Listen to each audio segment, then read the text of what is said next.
Jadi kalau hewan aja yang nggak punya pengetahuan nih, hewan itu tidak punya akal, nggak punya ilmu, bentuk tubuhnya jauh di bawah kita, standar penampilannya juga jauh stylenya daripada kita. Cek, antum datangin kebun binatang satu-satu, bandingkan dengan wajah antum, masih bagus antum. Absen satu-satu, monyet datang, lihat antum, lihat singa datang, lihat antum, masih bagus antum. Jadi kalau antum mulia dengan ilmu, punya akal, penampilan bagus, kenapa dalam urusan ini masih kalah sama monyet? Masih kalah sama kambing? Tinggalkan sudah, ini bukan level kita, jauhi. Assalamualaikum, kembali lagi di channel saya Mr. White. Sebelum kita mulai videonya, jangan lupa untuk menekan tombol like, subscribe, dan share. Dan jangan lupa untuk komen. Terus dukung channel saya agar saya dapat berkarya lebih baik lagi. Terima kasih, selamat menikmati.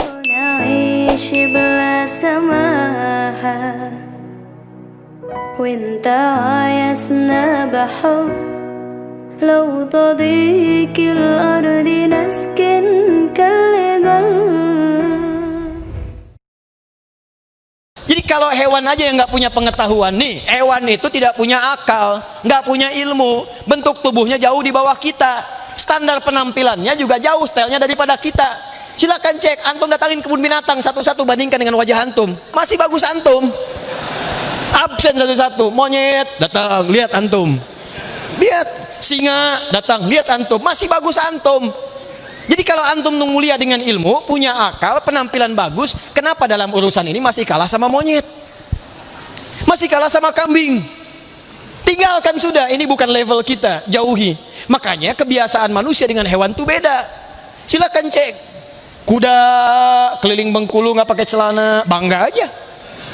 Depan antum dia bisa ketawa. Hihi, antum beda, harus malu kalau keluar buka aurat. Binatang itu membuka aurat, antum menutup aurat. Jadi kalau pengen buka aurat jangan lomba dengan binatang, nggak akan menang. Nggak akan menang, saya kasih tahu dari sekarang. Dan binatang itu gerah kalau pakai baju. Silakan cek, kuda dibajuin gerah. Antum kebalik, begitu dilepas gak enak. Makanya kalau ada manusia senang membuka aurat, sesungguhnya dia sedang menurunkan derajat kemanusiaan di hadapan Allah Subhanahu wa taala. Paham? Nih, dua, fisiknya sempurna. Awas, nanti kita akan bicara karena nanti ada setan khusus yang membisikkan manusia untuk merubah penampilan sampai ke jenis kelamin. Nanti awas, hati-hati. Nanti saya terangkan dalam kesempatan yang lain lah. Ada 9 jenis setan. Hati-hati, 9 jenis setan. Setan sholat ada. Setan menggoda orang sholat. Di Abu Daud nomor hadis 857 sampai dikatakan oleh Nabi, begitu antum mau takbir itu masih biasa. Tapi begitu anda mengucapkan Allahu Akbar, setan ini akan bekerja. Pekerjaan pertamanya kata Nabi, uzkur kada, uzkur kada. Dia akan mengatakan kepada anda, ingat ini ya, ingat itu ya. Makanya anda begitu takbir, itu tadinya nggak biasa-biasa aja. Begitu takbir bisa mengingat semua yang tidak ingin diingat. Kunci mobil, ingat. WhatsApp belum dibalas, ingat. Pasang status belum, ingat. Kalau nggak percaya silahkan. Bahkan kata-kata saya ini pun antum akan ingat. Begitu sholat asar nanti takbir Allahu Akbar, ingat ya, kata Ustadz Adi, setan akan menggoda anda sampai ingat yang lain. Itu setan itu. Setan ya. Hatta la yash'urul musalli kam raka'atan yusalli, sampai-sampai orang sholat ada yang nggak sadar berapa rakaat sedang menunaikan sholatnya. Ada. Hadisnya begitu bilangnya. Setan masjid ada setan masjid, jangan dikira nggak ada. Yang digoda DKM masjid, hati-hati itu. Setan wudu ada, setan wudu namanya walhan. Setan wudu itu walhan menggoda orang supaya ragu dengan wudunya. Jadi begitu antum selesai wudu baru masuk pintu masjid sudah bingung, udah wudu belum ya, itu setan. Setan rumah namanya dasim ada. Itu yang bikin antum selalu gelisah. Malam-malam pengen tahajud, begitu bangun hati-hati ya di luar mukanya jelek, rambutnya gondrong, wajahnya bajunya putih panjang. Begitu antum keluar, udah langsung. Itu dasim. Ada rumusnya. Kalau pengen ngusir ada sederhana. Setiap masuk rumah kata Nabi ucapkan Assalamualaikum. Assalamualaikum. Mau ada orang nggak ada orang buka Assalamualaikum. Begitu diucapkan Assalamualaikum, setan berkata pada temannya, kita tidak punya tempat menetap di sini. Antum tidak baca, dia akan berkata pada kawannya, kita punya tempat menetap di sini. Ada orang, nggak ada orang, ucapkan Assalamualaikum. Tidak dijawab, normal. Dijawab Waalaikumsalam, itu masalah. Usir. Saya ajarkan dulu sama anak saya tuh. Sekarang dia sudah 5 tahun. Dulu waktu 2 tahun 3 tahun saya kasih tahu, kakak masuk kamar ya. Kalau masuk kamar biasakan ucapkan salam, assalamualaikum. Ada setan namanya Dasim, kakak ucapkan assalamualaikum, Dasimnya keluar. Dia langsung praktekin, dia buka kamarnya, assalamualaikum Dasim, kata dia. Anak-anak.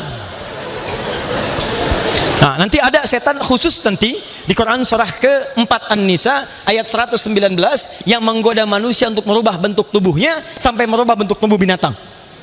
Ya, binatang kesayangan dirubah-rubah bentuknya sampai nanti orangnya sendiri merubah. Kemarin saya baru lihat liputan kisah nyata di Eropa sana, ada perempuan bu merawat harimau, saking ngefansnya dengan harimau dia operasi plastik mukanya seperti harimau. Betul. Dia kasihin kumis ke sini, dia kasihin taring ke sini, ada betul sampai sedemikiannya. Hati-hati. 3 ini yang paling penting. Saya masuk ke sini. Nah, ini bahasan inti kita. Quran surat 17 ayat 70 paling kanan di pertengahan. Disinilah saya akan berakhir dan ini inti bahasan kita yang paling utama.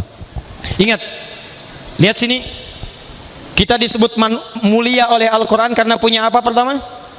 Ilmu, pengetahuan. Karena itu manfaatkan pengetahuan untuk memaksimalkan fungsi kehidupan kita. Kalau yang tidak belajar dia sedang merendahkan fungsi kemuliaannya di hadapan Allah Subhanahu wa taala. Ayo, anaknya sekolah, mulai sekolah, hafalkan Quran, perbaiki sholatnya, isi SD-nya, isi SMP-nya, penuhi pesantrennya, hadirkan pengetahuan. Begitu pengetahuan maju, maka kota dan provinsi akan terbawa dengan kemuliaan. 2, ingat baik-baik, hadirkan kemuliaan dalam bentuk fisik. Ini yang paling sempurna.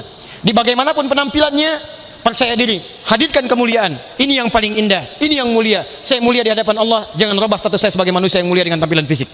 3, walaqad karramna bani Adam wa hamalnahum fil barri wal bahr.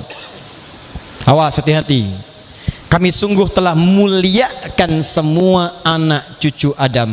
Bahasanya menggunakan karramna dari kata karuma.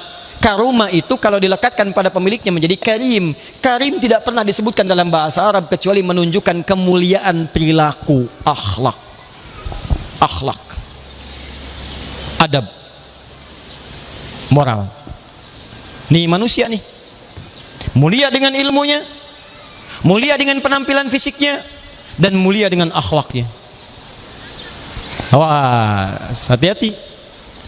Jadi kalau ada manusia hidup tidak punya akhlak, dia sedang merendahkan kemanusiaan di hadapan Allah Subhanahu wa taala.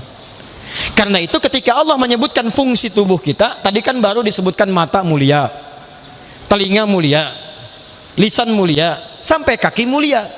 Sekarang kalau Anda tanya apa fungsi mata, apa fungsi lisan, apa fungsi telinga, sampai dengan kaki, ternyata bukan sekedar fungsi fisik yang mulia. Semua fungsinya akan disebut mulia kalau memiliki yang ketiga ini. Ingat ya, walaupun Anda tampan, yang ibu cantik, tapi tidak punya yang ketiga ini, maka Anda akan dianggap rendah bukan hanya oleh Allah, tapi di hadapan masyarakat kehidupan Anda. Demi Allah saya katakan, saya cek dulu, secara fisik mata kita mulia. Nih mata mulia nih. Apa fungsi mata? Bukan. Fungsi mata bukan melihat. Kalau cuma melihat, kambing melihat. Apa bedanya mata antum dengan kambing? Kalau cuma melihat, elang melihat, mata elang lebih tajam dibanding mata kita. Elang naik ke atas bukit barisan, anak ayam kelihatan. Antum naik pesawat ke atas bukit barisan, anak sendiri nggak kelihatan. Di kalau urusan tajam, lebih tajam mata elang. Tapi mata elang tidak dihisab, mata kita dihisab. Quran surah 17 ayat 36. Innas sam'a wal basara wal fuada kullu ulaika kana anhu mas'ula. Sungguh pendengaran manusia itu, penglihatannya dan apa yang dia fikirkan, nih pengetahuan, itu akan dihisab oleh Allah Subhanahu wa taala. Karena itu ketika menyebutkan fungsi mata diatur di Quran surah ke-24 ayat ke-30 untuk laki-laki, 31 untuk perempuan. Apa fungsinya? Lihat. Kullil mu'minina yaghuddu min absarihim. Katakan pada pria-pria yang merasa punya iman, matanya hanya boleh melihat yang baik-baik saja, yang tidak baik palingkan. Wa kullil mu'minati yaghuddna min absarihinna. Demikian bagi perempuan-perempuan kalau merasa punya iman, matanya hanya boleh melihat yang baik-baik saja, yang tidak baik palingkan. Di fungsi mata manusia itu, karena kita insan mulia, kata Allah, mata kita hanya boleh melihat yang mulia saja. Awas bu, jangan salah paham. Kalau begitu saya minta ke papa, saya mau lihat yang mulia aja, logam mulia, emas mulia. Bukan. Yang baik-baik menurut Allah. Karena kita ini baik, mata kita diciptakan baik, maka Allah tidak ridho mata kita digunakan melihat yang tidak baik. Gambar-gambar yang tidak seronok, palingkan. Acara TV yang tidak bagus, palingkan. Aurat-aurat di jalan, tinggalkan, palingkan. Jadi yang tidak baik, palingkan. Yang baik-baik itu yang dilihat. Buka WhatsApp, lihat. Ada iklan jelek, palingkan. Lihat TV, bagus tayangannya, lihat. Tidak bagus, palingkan. Dan disitulah ukuran iman kita. Jadi kalau ada namanya manusia, maaf ya, manusia, tapi matanya senang melihat yang tidak baik, ini menunjukkan dia sedang merendahkan kemuliaannya di hadapan Allah Subhanahu wa taala. Saya tanya pada antum mulai hari ini, berapa kali mata kita salah digunakan untuk melihat? Silahkan cek. Ingat baik-baik ya. Ingat pesan ini. Ketika Anda sedang melihat yang tidak mulia, yang tidak benar, Anda bukan hanya melihat yang salah, Anda sedang merendahkan kemuliaan Anda di hadapan Allah Subhanahu wa taala.